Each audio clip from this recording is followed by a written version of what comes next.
आर्थिक रूप से पिछड़े लोगों को 10% आरक्षण देने का फैसला लिया है। जी हाँ, जिनको अभी SC, ST और OBC में रिजर्वेशन मिल रहा है, उनको छोड़कर बाकी सभी धर्म जातियों को, आर्थिक तौर पर पिछड़े लोगों को 10% रिजर्वेशन का फायदा मिलेगा। ये रिजर्वेशन पहले से मिल रहे रिजर्वेशन के अलावा होगा। पुराने रिजर्वेशन को छोड़ा नहीं जाएगा, वो अलग से रहेगा और ये एडेड होगा 10%। तो अभी किसको कितना आरक्षण मिल रहा है ये भी समझ लीजिए कि OBC को 27%, SC को 15% और ST को 7.5%, यानी इसे अगर कुल मिला लिया जाए तो 49.5% आरक्षण है। और इस आरक्षण के गणित के अलावा 10% और जुड़ेगा, यानी जो टोटल सीमा होगी वो 59.5% हो जाएगी। अब जाहिर सी बात है, इसके लिए सरकार को संविधान संशोधन करना पड़ेगा। राज्य देखिए जिन्होंने आरक्षण का दायरा बढ़ाया, महाराष्ट्र में 68% आरक्षण है, पहले 52% आरक्षण था। ऐसे कुछ और राज्य हैं, आंध्र है, तमिलनाडु है, वहां पर भी आरक्षण के दायरे को बढ़ाया गया है। और बीडी नकवी साहब हमारे साथ जुड़े हुए जो कि BSP सपोर्टर है, उनका रुख करते हैं। बीडी नकवी साहब, सबसे पहले आपकी प्रतिक्रिया, आप क्या कहेंगे सरकार के इस फैसले पर? देखिए, देर आए दुरुस्त आए।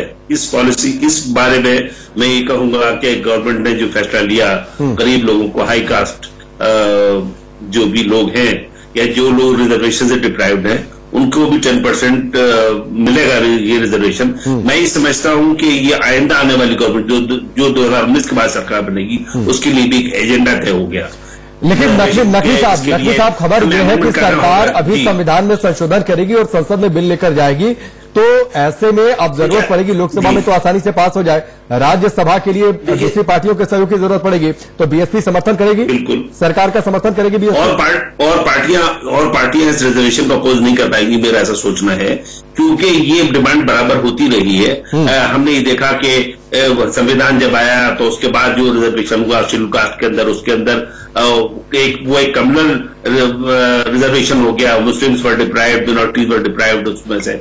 लेकिन हमने ये देखा बैकवर्ड के अंदर वो सबको मिला रिजर्वेशन 27% में, सभी लोग आते हैं हिंदुस्तान के, जो भी सिटीजन है, वो किसी भी रिलीजन का मानने वाला हो। और अब ये ऐसा डेफिनेशन आने वाला है जिसके अंदर ये 10% अक्रॉस द कम्युनल लाइन्स मिलेगा इसको, तो ये एक अच्छी बात है।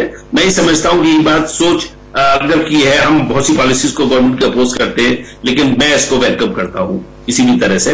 गरीब लोग जो है, हाई कास्ट की, जो इकोनॉमिकली सोशली बैकवर्ड है, हमारे कॉन्स्टिट्यूशन में आर्टिकल 15 और 16 यही कहता है कि रिजर्वेशन और लोगों को दिया जा सकता है जो सोशली और इकोनॉमिकली बैकवर्ड हो।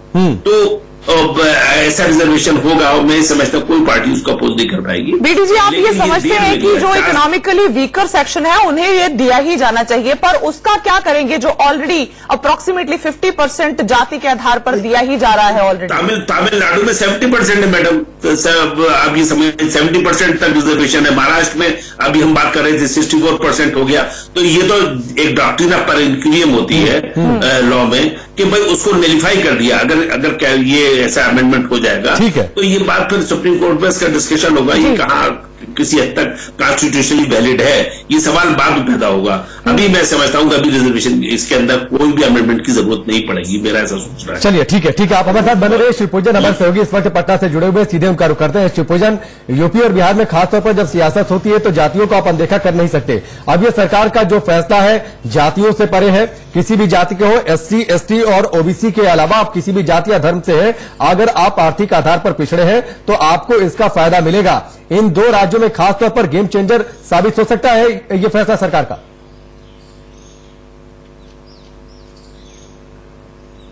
आपकी बात से मैं पूरी तरह से इत्तेफाक रखता हूं, गेम चेंजर कहा जा सकता है। हमने देखा था 2015 में मोहन भागवत के एक बयान पर कितना खामियाजा भुगतना पड़ा था भारतीय जनता पार्टी को। शायद डैमेज कंट्रोल के मोड में है भारतीय जनता पार्टी, शायद 2019 निशाना है। लेकिन कुछ प्रतिक्रिया ले लेते हैं, बहुत सारे युवा हमारे साथ हैं। सबसे पहले आपकी प्रतिक्रिया हम लेना चाहते हैं। आप कहेंगे इसको देर आए दुरुस्त आए या 2019 पर निशाना है नरेंद्र मोदी का 10% का जो आरक्षण है? ऐसा नहीं है। आरक्षण का जो स्वर्णों का मुद्दा जो है, गरीब स्वर्णों का जो मुद्दा है, बहुत समय से उठता रहा है। इसको देखते हुए ये सभी स्वर्णों को ये 10% नहीं है, जो 8 लाख के करीब होंगे, जो साल में 8 लाख रुपया जो कमाते हैं, उनके नीचे वाले के लिए आप स्वागत करते हैं? उसका हम स्वागत करते हैं। आपको क्या लग रहा है, आप स्वागत करते हैं या आपको लगता है कि ये सिर्फ सियासी एक दाव है? लोकसभा चुनाव के पहले माननीय मोदी जी का मास्टर स्ट्रोक है, इसका हम स्वागत करते हैं कि गरीब स्वर्णों को भी एक अपॉर्चुनिटी मिला है और ये अच्छी फैसला। एक तरह से कहा सकता है कैच 22 सिचुएशन हो गया विपक्ष के लिए कि इस पर बोले तो बोले क्या। अगर विपक्ष में बोलते तो उसका खामियाजा भुगतना पड़ सकता है। यहां तक कि मायावती भी जो है सवर्णों के आरक्षण को लेकर के बात बार बार कह रही थी। बहुत सारे दलित नेता लगातार बयानबाजी कर रहे हैं कि यह अच्छा हुआ। आपको लगता है कि कहीं ना कहीं फंसा लिया विपक्ष को मोदी जी ने इस कदम को उठा करके? इस कदम को उठाकर मोदी जी ने बिल्कुल फंसा लिया, क्योंकि वो लोग तो उतने दिन से किए भी नहीं थे। ये तो आगे होता 5 साल के अंदर में कम से कम 10% का है तो आरक्षण तो मिला तो कम से कम। लेकिन एक सवाल जरूर जहन में है कि आखिर जो स्लैब है उस स्लैब के ऊपर आरक्षण कैसे दिया जाएगा, ये एक चर्चा का विषय है पूरे बिहार में। जी शिवपूजन, बिल्कुल ये एक चर्चा का विषय है कि किस तरह से इसे अकोमोडेट किया जाएगा। इसी खबर पर ज्यादा जानकारी के साथ सरस्वती चंद्र हमारे साथ भोपाल से जुड़ रहे हैं। सरस्वती, किस तरह से देख रही है एमपी की पॉपुलेशन, वहां के लोग इसको 10% आरक्षण मिलने जा रहा है इकोनॉमिकली वीकर सेक्शंस को?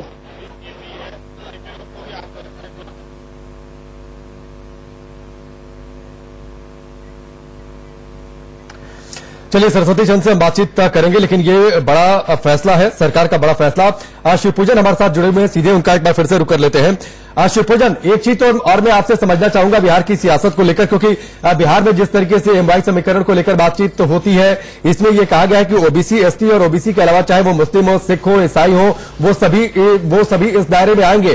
तो जाहिर सी बात है सेब तो हर जगह लगेगी। अब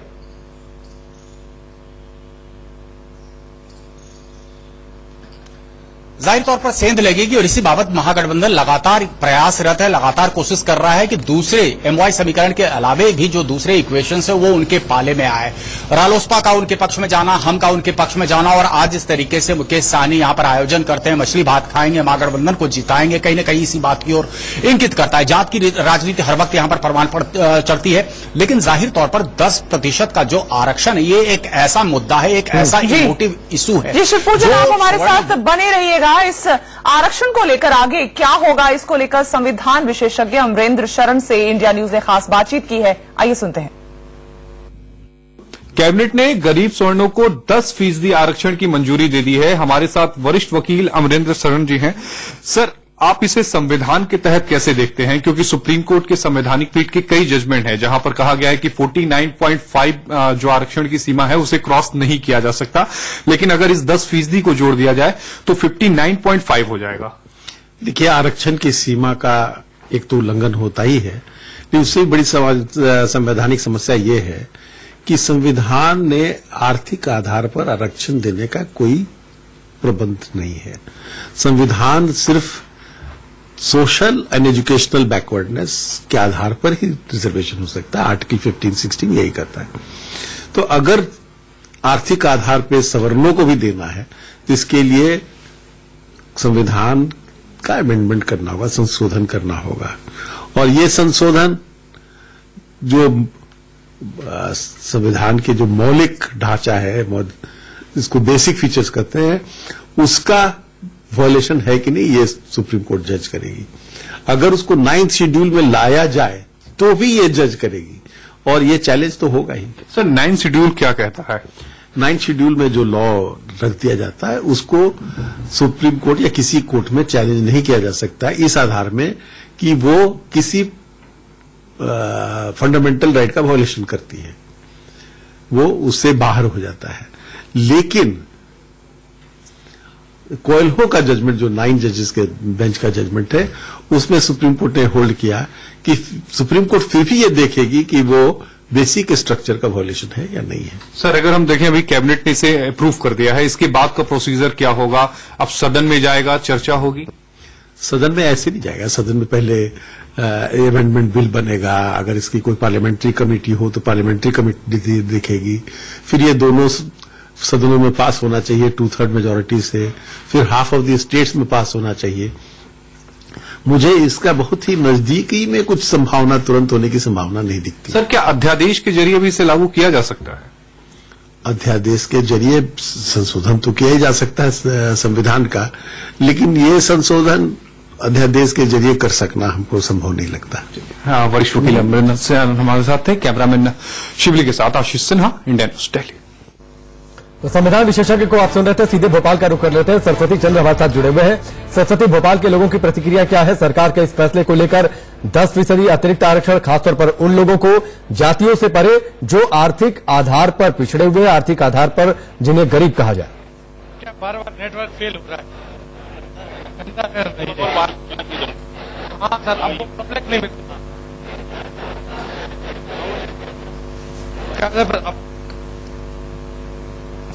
लगता है कुछ तकनीकी दिक्कतें हैं।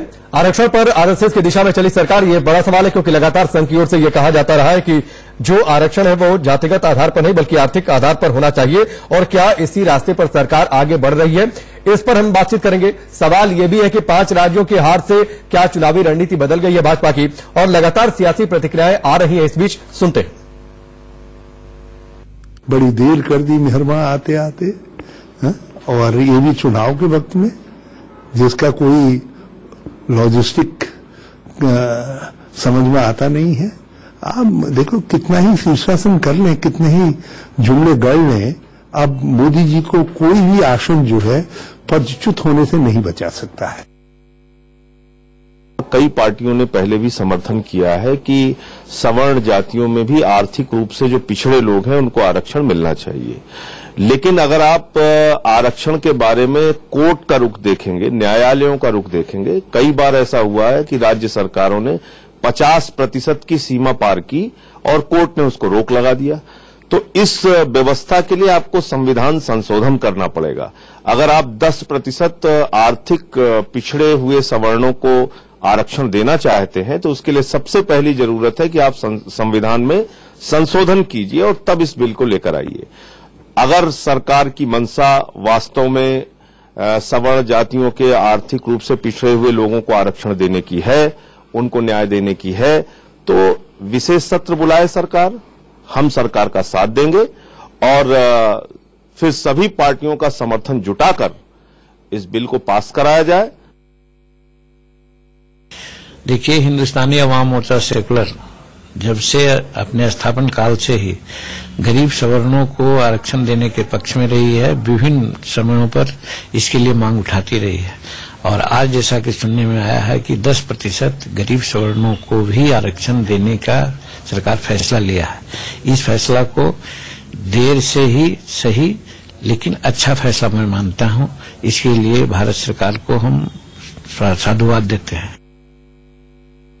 पिछड़ी जो अग्रणी जातियां हैं, ब्राह्मण, क्षत्रिय, वैश्य, इनको उस वर्णा या जात के आधार पर देना गलत होगा। परंतु उनमें जो पिछड़े लोग हैं, जो गरीब हैं, उनके लिए रिजर्वेशन रखना ये तो स्वागतपूर्ण है। इसी बड़ी खबर पर हम लगातार बने रहेंगे, लेकिन उससे पहले इस वक्त की हेडलाइंस पर एक नजर। कोई भी दाग होने वाली है।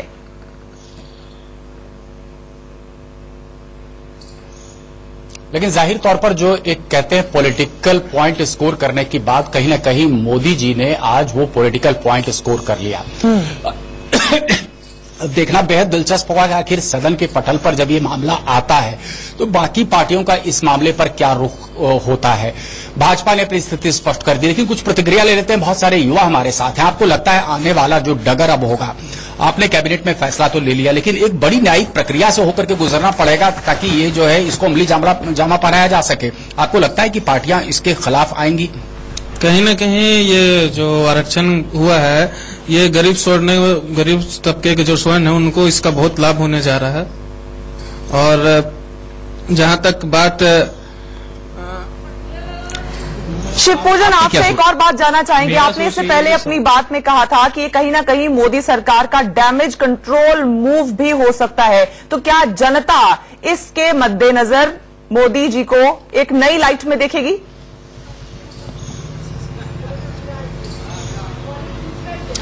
मुझे लगता है कि बहुत हद तक मैं आपकी बात से इत्तेफाक रख सकता हूं। जाहिर तौर पर जिस तरीके से ये पॉलिटिकल स्टंट कहा जा सकता है मोदी जी का है, 2015 पर ध्यान आकृष्ट करना चाहता हूं। मोहन भागवत जी का एक बयान आया था जिसमें कि उन्होंने कहा था कि रिजर्वेशन को रिव्यू करने की आवश्यकता है और उसका जबरदस्त खामियाजा पूरे एनडीए को भुगतना पड़ा था। महागठबंधन डिस्पाइट मोदी वेव, महागठबंधन सत्ता में यहां पर काबिज हो गई थी। अब लेकिन 10% आरक्षण सवर्णों को लेकर के है। इसके पहले हमने देखा था किस तरीके से SC/ST एक्ट पर जो कोर्ट की टिप्पणी हुई थी, जो कोर्ट की प्रतिक्रिया हुई थी और पूरा आक्रोश हर तरफ से हुआ था। स्वर्ण भी सड़क पर उतरे थे। तो कहीं न कहीं जो घेरने की तैयारी हो रही थी, भाजपा के तमाम नेताओं को घेरा जाएगा, कई जगह घेरा भी गया था अश्विनी चौबे जैसे तमाम नेताओं के बाद। तो शायद इस पॉलिटिकल मूव के बाद इससे कहीं न कहीं फायदा भाजपा को होता हुआ प्रतीत हो रहा है और जो डैमेज भाजपा ने भुगता था 2015 में, शायद उसका जो है कुछ भरपाई इस बार हो सकती है। चलिए शिवपूजन, आपके साथ आप हमारे साथ बने रहिए, आपके पास हम लौट कर आएंगे। विजय लक्ष्मी इस वक्त हमारे साथ जुड़ चुके हैं, सीधे उनका रुख करते हैं। विजय लक्ष्मी, निश्चित तौर पर यह बड़ा फैसला तो है ही, लेकिन यहीं से मुश्किलें सरकार के लिए भी शुरू होती हैं कि आखिरकार आगे कैसे बढ़ेंगे, क्योंकि एक और सुप्रीम कोर्ट का फैसला है, संविधान संशोधन करना पड़ेगा। तो लोकसभा तक तो ठीक है, राज्यसभा में आपके लिए मुश्किलों का जहान है। तो आखिरकार सरकार आगे बढ़ेगी कैसे और क्या कुछ आगे का रोडमैप, अगर आपके पास कोई सरकार के सूत्रों के हवाले से खबर हो तो? जी, सूत्रों के हवाले से जो हमें बताया जा रहा है कि कल लोकसभा में ये बिल जो है वो इंट्रोड्यूस किया जा सकता है, जो सोशल वेलफेयर मिनिस्टर हैं थावरचंद गहलोत द्वारा। संविधान संशोधन की बात यहाँ पर सूत्र जो है वो बता रहे हैं। संविधान की धारा 15 और धारा 16 में सरकार जो है वो संशोधन करेगी। धारा 15 में जो उच्च शैक्षणिक संस्थान है वो आते हैं और धारा 16 की जहां तक बात है उसमें सरकारी नौकरियों का जिक्र है। तो इन दो धाराओं में संशोधन की बात की जा रही है। जहां तक बात है लोकसभा की, नंबर सरकार के पास है, तो लोकसभा में इस बिल को पास करवाना बहुत बड़ी चुनौती सरकार के लिए नहीं होगी। हालांकि तमाम विपक्षी दलों का रुख क्या होगा ये जरूर देखने वाली बात होगी, लेकिन असल जो चैलेंज है, चुनौती है, वो राज्यसभा में होगी। हालांकि 2014 का जो कांग्रेस पार्टी का मैनिफेस्टो था उसमें भी इस बात का जिक्र था कि अगर कांग्रेस पार्टी सत्ता में आती है तो 10% इकोनॉमिकली बैकवर्ड कम्युनिटी को जो है वो आरक्षण देगी। लेकिन जब क्योंकि ये सत्ताधारी पार्टी है, इस तरह के कॉन्स्टिट्यूशन में अमेंडमेंट लेके आ रही है और कांग्रेस को लगता है कि सिर्फ एक अपीजमेंट की पॉलिटिक्स बीजेपी और एनडीए यहां पर कर रही है, तो ऐसे में उनका रुख सदन के पटल पर क्या होगा ये जरूर देखने वाली बात होगी। चलिए विजय लक्ष्मी, आप हमारे साथ बने रहिए, आपके पास हम लौट कर आते हैं। शिवपूजन पटना से हमारे साथ लगातार जुड़े हुए हैं। शिवपूजन, मोहन भागवत ने यह कहा था, बार बार संघ की ओर से भी यह कहा जाता रहा है कि जो आरक्षण है वो जातिगत आरक्षण ना हो, देश में आर्थिक आधार पर आरक्षण की व्यवस्था होनी चाहिए। तो क्या ये सरकार इसी रास्ते पर आगे बढ़ रही है? वहां के लोगों से भी प्रतिक्रिया जानिएगा।